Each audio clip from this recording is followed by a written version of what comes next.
పవిత్రంగా ఉండండి రా నాయన, పరిశుద్ధంగా ఉండండి అమ్మా. దేవుని యొక్క పాదాలు పట్టుకోండి. ప్రభువు రాకడ వచ్చేస్తుంది, దేవుని యొక్క రాజ్యం వచ్చేస్తుంది, ఆయన రాజ్యం కోసం సిద్ధపడండి అంటే ఎవరికి ఏమవట్లేదు తెలుసా? రుచించట్లేదు. నా ప్రియ తమ్ముడు, చెల్లి, ప్రియ సహోదరి, సహోదరుడా, ఈరోజు ఒక్క ప్రశ్న వేస్తున్నాను.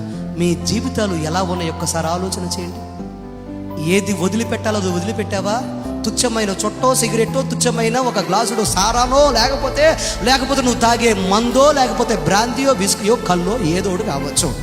అది ఒకవేళ నీ యొక్క అందమైన పరలోక రాజ్యాన్ని నీకు దూరం చేస్తున్నట్టు దాన్ని వదిలిపెట్టలేవా? వదిలిపెట్టొద్దా? చెప్పరేంటండి? నువ్వు నడిపే అక్రమ సంబంధమో, లేకపోతే దేవునికి అనుకూలమైన కాని సంబంధమో ఏదైనా కావచ్చు, ఒకవేళ కుటుంబాన్ని, నీ యొక్క జీవితాన్ని, నీ యొక్క పిల్లల్ని, అలాగే నీ యొక్క అద్భుతమైన భవిష్యత్తును, అలాగే దేవుని రాజ్యాన్ని దూరం చేస్తున్నట్టు వదిలిపెట్టాలా వద్దా? చెప్పరేంటండి? కుక్క తన వాంతికి తిరుగునట్లుగా, పంది బురదలో, చెప్పండి, పంది బురదలో పొర్లునట్లుగా నీ జీవితంలో నువ్వు గనక లేక అదే పాపంలో గనక ఒకవేళ పొర్లుతూ అదే పాపంలో తిరుగుతూ ఉంటే ఎలాగ రక్షించబడతావు అనుకున్నావు? ఎలాగ పరలోక రాజ్యానికి చేరతావు అనుకున్నావు? ఒకసారి ఆలోచన చేసావా? There is only one way. ఒకటే మార్గం అండి పరలోక రాజ్యానికి. ఆయనే ప్రభువైన యేసుక్రీస్తు.